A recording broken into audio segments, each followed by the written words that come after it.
Hello everyone, my name is Aniket Nag and I am a BBA Honours final year student at Technology University. Today I am going to discuss the topic on organizational culture. So in this project, we are going to look into the introduction, objective, research methodology, impact of organizational performance on both positive and negative organizational culture, area of study where I have taken an example of a survey from IT companies and discussing the same. So what is an organizational culture? Organizational culture is a collection of values, expectations, and practices that guide and inform the actions of all team members. Think of it as the collection of traits that make your company what it is. Great culture exemplifies positive traits that lead to improved performance, while a dysfunctional company culture brings out qualities that can hinder even the most successful organizations. Obviously, don't confuse culture with organizational goals or a mission statement, although both can help define it. Culture is created through consistent and authentic behaviors, not press releases or policy documents. You can watch company culture in action where you can see how a CEO responds to a crisis, how a team adapts to a new customer demands, or how a manager corrects an employee who makes a mistake.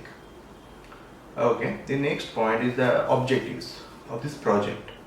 Okay, so the main objectives of this project is to study different types of culture in an organization and to study the relationship between organizational culture and organizational performance. Okay, here comes the next point, the research methodology. Okay, so an organizational structure is a framework that specifies how specific tasks are to be carried out in order to meet the objectives of an organization. Rules, roles, and responsibilities may be a part of these activities. The organizational structure also determines how information flows between levels within the company.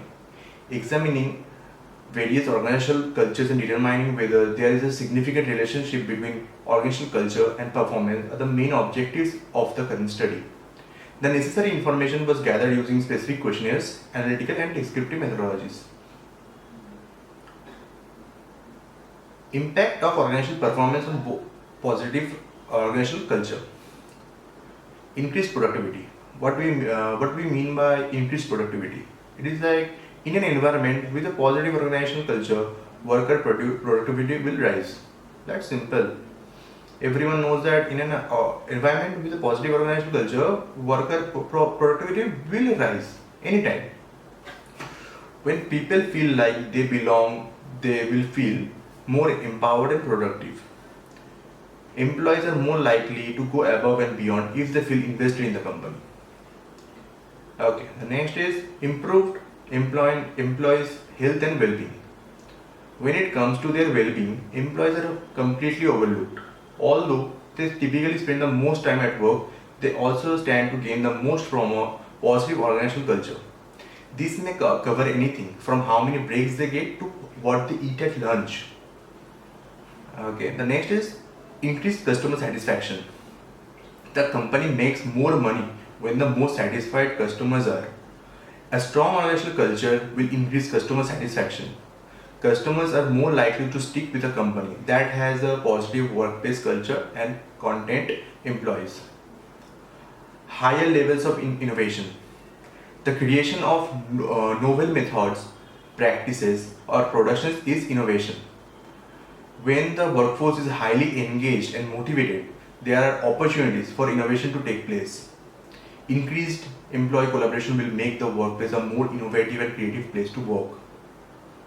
Next is impact of organizational performance on negative organizational culture. Lack of moral leadership. Staff members will imitate managers who behave unethically.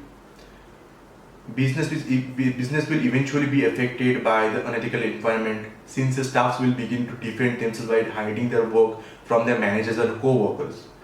The company's potential will be limited as a result of lack of collaboration and teamwork. Next is hyper-competitive co-worker. If a company's culture rewards employees who prioritize furthering their own interest over enhancing the performance of the entire team, employees may go against ethical boundaries in order to advance or in order to promote themselves. Some employees might advance ethically by stealing concepts from others. Once a few dishonest employees succeed in this way, the rest of the staff will quickly realize that stealing of the other people's ideas is an effective way to promote or advance in your company. Next is lack of discussions. Since open communication is frowned upon in corporate cultures, reckless behavior can grow unchecked. Instead, a company should encourage staffs to report reckless behavior before it becomes widespread. Next and the last point is dealing with unethical practices.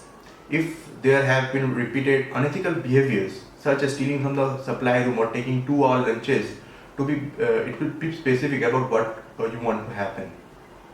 A company must hold a workshop in case to discuss what constitutes unethical behavior, inform them that these behaviors must stop for the good of the company and be fair to fellow employees. Area of study. So I have got into some hands-on surveys from different or various IT industries in Bangalore, and I've got the diversity of the workplace environments in the IT industries that affect mainly the organizational culture and performance is very crucial. And the study was conducted across various IT firms to pinpoint the precise elements of organizational culture and its effect on employee performance.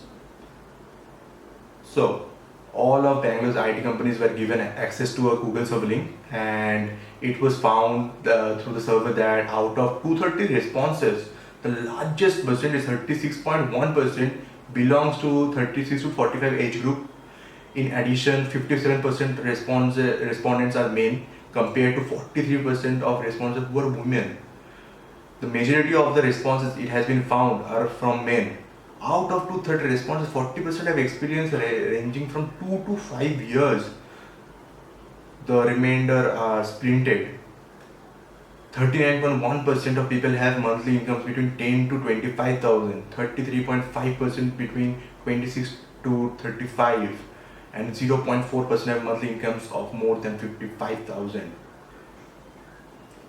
A rupees 55,000 monthly income is a relatively small percentage when compared to the pay of other cadre members.